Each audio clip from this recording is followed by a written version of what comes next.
مثال خود نبی اکرم صلی اللہ علیہ وسلم نے دی ہے۔ ایک بڑی طویل اور بڑی پیاری حدیث ہے۔ جب غزوہ تبوک کے لیے حضور تشریف لے جا رہے تھے، لشکر بہت بڑا تھا، 30,000 کا لشکر۔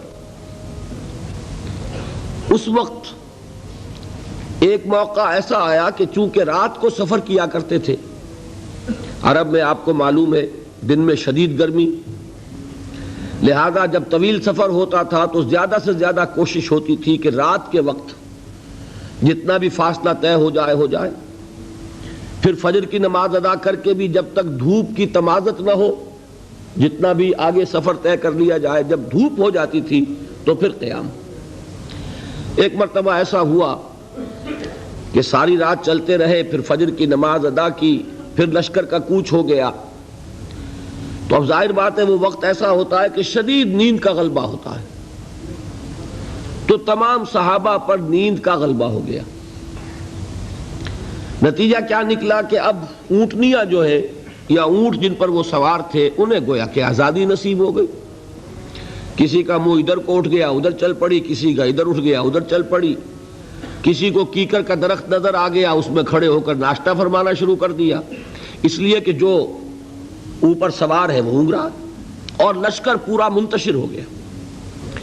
حضرت معاذ بن جبل رضی اللہ تعالی عنہ یہ راوی ہیں اس واقعے کے اور اس حدیث کے، انصاری صحابی ہیں، اور ان کے شان میں حضور نے یہ الفاظ استعمال فرمائے ہیں کہ اعلمہم بالحلال والحرام معاذ بن جبل، میرے صحابہ میں حلال اور حرام کے احکام سے سب سے بڑھ کر واقف معاذ بن جبل ہیں۔ یعنی فقہی معلومات ان کی بہت تھی۔ اللہ نے جیسا میں نے کل عرض کیا تھا، ہر چیز کا اپنا ایک تقاضا ہوتا ہے۔ کسی کا فلسفیانہ ذہن ہوتا ہے، اسے قانون سے دلچسپی نہیں ہوتی، کسی کا قانونی ذہن ہوتا ہے، اسے فلسفے سے دلچسپی نہیں ہوتی۔ تو حضرت معاذ بن جبل رضی اللہ تعالیٰ عنہ کو قانون اور احکام سے بڑی دلچسپی تھی، تو حضور نے فرمایا اعلمہم بالحلال والحرام معاذ بن جبل۔ انہی کو عامل بنا کر حضور نے یمن بھیجا تھا۔ تو جو گفتگو اس وقت ہوئی تھی وہ بہت اہم ہے فقہی اعتبار سے، کہ اجتہاد کے لیے وہی دلیل ہمارے ہاں، وہی حدیث جو ہے بطور دلیل بیان ہوتی ہے۔ حضور نے فرمایا معاذ تمہیں میں یمن بھیج رہا ہوں، کوئی معاملہ پیش آئے گا تو کیا کرو گے؟ عرض کیا کہ حضور اللہ کی کتاب کی طرف رجوع کروں گا، جو حکم ملے گا اس کے مطابق فیصلہ کروں گا۔ آپ نے دریافت فرمایا اگر اللہ کی کتاب میں کوئی واضح حکم نہ ملے تو کیا کرو گے؟ تو عرض کیا کہ حضور پھر میں آپ کے فرامین، آپ کے فرمودات جو بھی میرے علم میں ہیں ان کی طرف رجوع کروں گا، اس کے مطابق فیصلہ کروں گا۔ پھر تیسری مرتبہ سوال کیا اگر میری بھی کوئی بات تمہارے علم میں نہ ہو پھر کیا کرو گے؟ تو عرض کیا ثم اجتہد، پھر میں اجتہاد کروں گا۔ تو حضور نے شاباش دی کہ یہی طریقہ ہے، یہیں سے وہ لفظ اجتہاد چلا ہے، اور اجتہاد کے لیے جو دلیل ہے نقلی منقول حضور سے وہ یہی حدیث ہے۔ بہرحال یہ تعارف ہو گیا حضرت معاذ بن جبل کا۔ وہ راوی ہیں، وہ فرماتے ہیں کہ بقیہ تو سب لوگ جو ہیں اونگ رہے تھے اور لشکر منتشر ہو گیا تھا، لیکن میں خاص طور پر حضور کے ساتھ ساتھ لگا رہا۔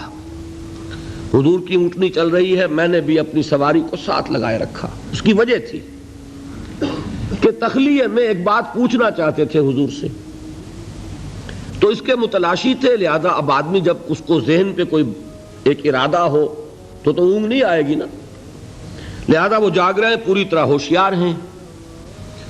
حضور کی اونٹنی چلی جا رہی ہے، اور آپ جب اونٹ پر سوار ہوتے تھے تو ایک کجاوا سا ہوتا تھا، پردے ہوتے تھے اس پر، تو حضور اپنے ان پردوں میں ہیں۔ اچانک حضور کی اونٹنی نے ٹھوکر کھائی، اس سے وہ بدکی، ساتھ ہی چونکہ اونٹنی بالکل برابر چل رہی تھی حضرت معاذ کی، وہ بھی بدک گئی۔ اب یہ جو ایک گڑبڑ ہوئی تو حضور نے اپنے اس ہودج کا پردہ اٹھایا اور چاروں طرف دیکھا تو نظر آیا کہ پورا لشکر منتشر ہو چکا ہے، فارمیشن نہیں ہے، اور صرف معاذ ہے قریب۔ تو آپ نے پکارا یا معاذ۔ اب انہیں اور کیا چاہیے تھا، اسی وقت کے لیے تو یہ سارا انہوں نے اہتمام کیا تھا۔ انہوں نے عرض کیا لبیک یا رسول اللہ، میں حاضر ہوں اللہ کے رسول۔ حضور نے پھر آواز دی ادنو دونک، اور قریب آ جاؤ.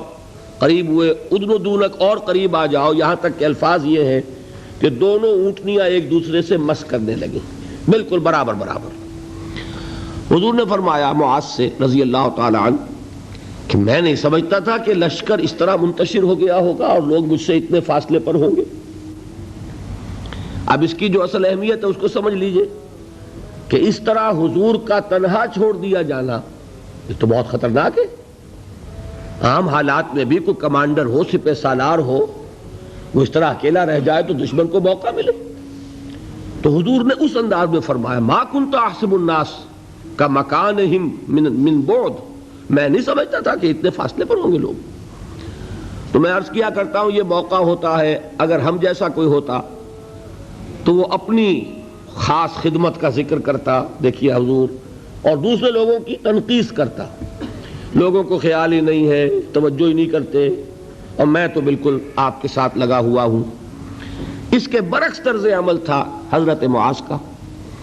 انہوں نے عرض کیا حضور لوگ رات بھر جاگتے رہے ہیں، اب نیند کا اثر ہو گیا ہے، تو فی اثر الدلجہ، اس کی وجہ سے لوگ اونگ گئے ہیں، تو اونٹنیاں جو ہے اب آزاد ہو گئی ہیں. اب اس کا جواب سنیے. حضور نے بھی کوئی تکلف فرما کر اپنے آپ کو سپر ہیومن کی حیثیت سے پیش کرنے کی کوشش کبھی نہیں کی.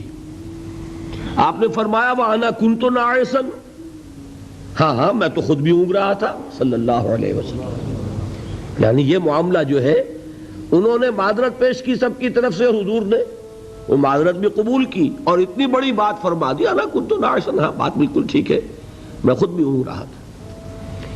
اب انہیں جو موقع ملا اور انہیں یہ اندازہ ہو گیا حضور مجھ سے اس وقت بہت خوش ہیں کہ میں جاگ کر چوکس ہو کر پوری طرح ساتھ ساتھ چلا آ رہا ہوں.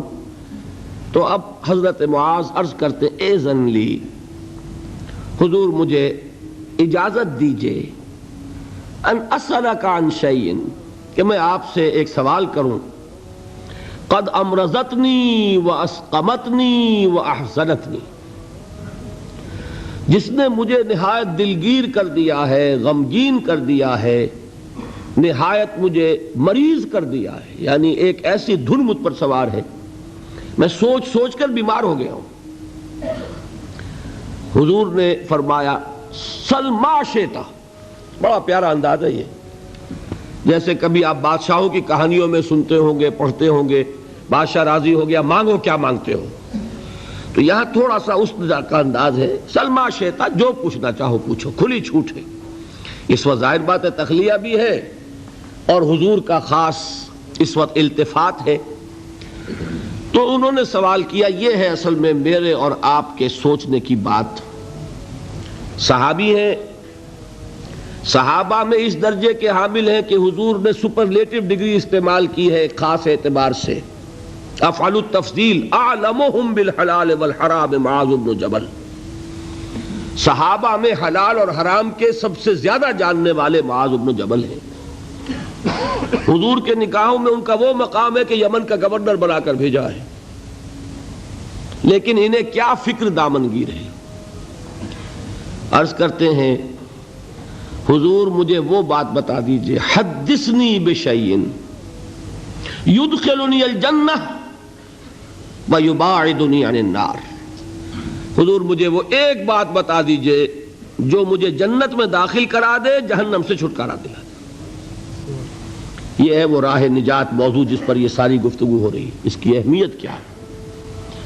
انہوں نے یہ نہیں سمجھا کہ ہمارے لیے تو نجات ٹیکن فار گرانٹڈ ہے، ہمارے لیے تو جنت میں سیٹ ریزرو ہے، ہم محمد کے صحابی ہیں صلی اللہ علیہ وسلم، ہمارے لیے کیا سوال. محاسبہ ہوگا اوروں کا ہوگا، جزا سزا ہوگی اوروں کو ہوگی. نہیں، ان صحابی کو یہ فکر دامنگیر ہے. اور کیا الفاظ کہے، قد امرضتنی واسقمتنی واحزنتنی، مجھے تو اس فکر نے بیمار کر دیا ہے، مجھے سخت غمگین بنا دیا ہے. مرض اور سقم، سقیم، انی سقیم، یہ معلوم ہوگا آپ کو، بیمار کو کہتے ہیں. اور مرض تو ہے قد امرضتنی واسقمتنی واحزنتنی.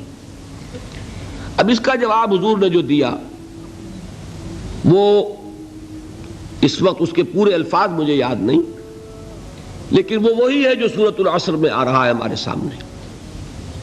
شہادت دو اللہ کے سوا کوئی معبود نہیں اور میں اس کا رسول ہوں، اس پر جم جاؤ اور اللہ کے ساتھ شرک ہرگز نہ کرو، اور اسی پر تمہاری موت واقع ہو جائے تم جنت میں داخل ہو جاؤ. اچھا جواب تو مل گیا. اب شرک کے معنی کیا ہے وہ ایک تقریر مکمل ہوگی. صرف یہ ہے کہ ان الفاظ میں تو یوں سمجھیے نہ کہ مضامین کے دریا ہیں جو کوزے میں بند کیے گئے. جو بات اس وقت مجھے بتانی تھی وہ یہ تھی. اس کے بعد اب حضور خود ایک سوال کرتے ہیں. یعنی میں کہا کرتا ہوں کہ اب دریائے سخاوت جوش میں ہے. تم نے جو پوچھا تھا پوچھ لیا، میں نے جواب دے دیا. افلا ادلک یا معاذ، تو اے معاذ کیا میں تمہیں یہ نہ بتاؤں براس ھذا الامر وعمودہ وذروۃ السنام منہ، کہ یہ جو دین ہے ہمارا اس کی جڑ کیا ہے، اس کا تنا کیا ہے، اس کی چوٹی کیا ہے. میں نے عرض کیا تھا نا کہ حضور نے تمثیل اختیار کی ہے کہ دین میں کیا پہلے ہے کیا بعد میں ہے، کس کی حیثیت جڑ کی ہے، کس کی حیثیت تنے کی ہے، کس کی حیثیت چوٹی کی ہے. جب تک کہ اس کا فہم حاصل نہیں ہوگا، ہو سکتا ہے کہ بنیادی باتیں آپ نظر انداز کر رہے ہوں اور ثانوی اور غیر اہم باتوں کو آپ بڑی مضبوطی سے تھام کر بیٹھے ہوئے ہوں. اسی کو کہا تھا حضرت مسیح علیہ السلام نے یہودی علماء پر تنقید کرتے ہوئے کہ تم مچھر چھانتے رہتے ہو اور سموچے اونٹ نگل جاتے ہو. بڑے بڑے گناہ تو کر رہے ہو اور چھوٹی چھوٹی باتوں کے اوپر دست و گریبان، مناظرے اور جھگڑے. یہی حال ہمارا ہے آج. سود جیسا گناہ، اس میں پوری قوم ملوث. جھگڑا کس پر ہو رہا ہے کہ رفع یدین ہے یا نہیں ہے، ہاتھ یہاں بدیں گے یا یہاں بدیں گے، اس پر تو جھگڑے ہیں. من دیگرم تو دیگری، اس پر فرقے بازی. لیکن سود، رشوت، حرام خوری یہ سب کر رہے ہیں. حالانکہ یہ ہے جڑ کی بات، وہ ہے ثانوی بات. اسی کو کہا کرتے ہیں کہ اشرفیاں لٹیں اور کوئلوں پر مہر. کس قدر حماقت ہے. اشرفیوں کی حفاظت نہیں ہو رہی، کوئلوں کی حفاظت ہو رہی. یہ کیوں ہوتا ہے؟ سینس آف پروپورشن نہیں رہتا. کس چیز کی کیا اہمیت ہے، نسبت و تناسب درست ہے. دین میں جڑ کیا ہے، تنا کیا ہے. اب یہ تشریح حضور نے فرمائی اور اس کے لیے تمثیل اختیار فرمائی. وہ کس سے کی ہے؟ وہ درخت کی ہے. درخت کی ایک جڑ ہے، درخت اس پر کھڑا ہے، غذا وہاں سے مل رہی ہے. جڑ سوکھ جائے گی، درخت سوکھ جائے گا. پھر تنا ہے، پھر اس کے اوپر چوٹی ہے. درخت جو آپ لگاتے ہیں، فرض کیجئے آم کا درخت لگایا تو کیا جڑ کے لیے لگایا یا تنے کے لیے لگایا؟ آپ نے تو درخت لگایا ہے آم کے لیے. آم لگتا ہے چوٹی پر جا کر، لیکن جڑ کے بغیر تنا نہیں، تنے کے بغیر چوٹی نہیں، چوٹی نہ ہو تو آم نہیں.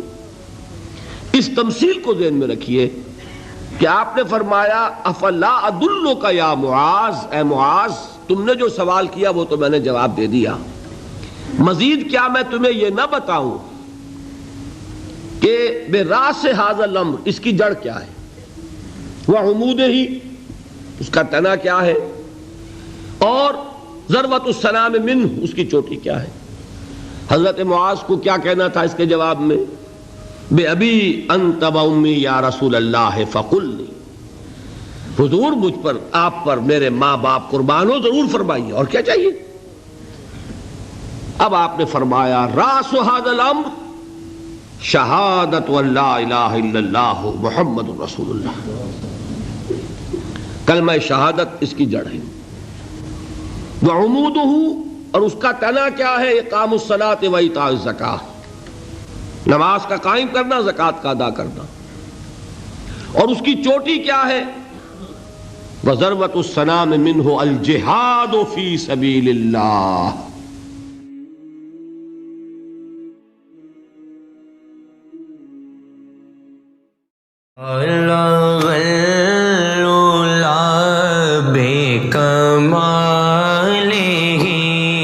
کشف الدجى بجماله حسن جميع خصاله صلوا عليه وآله صلوا عليه وآله جسے چاہا دے پہ بلا لیا، جسے چاہا دے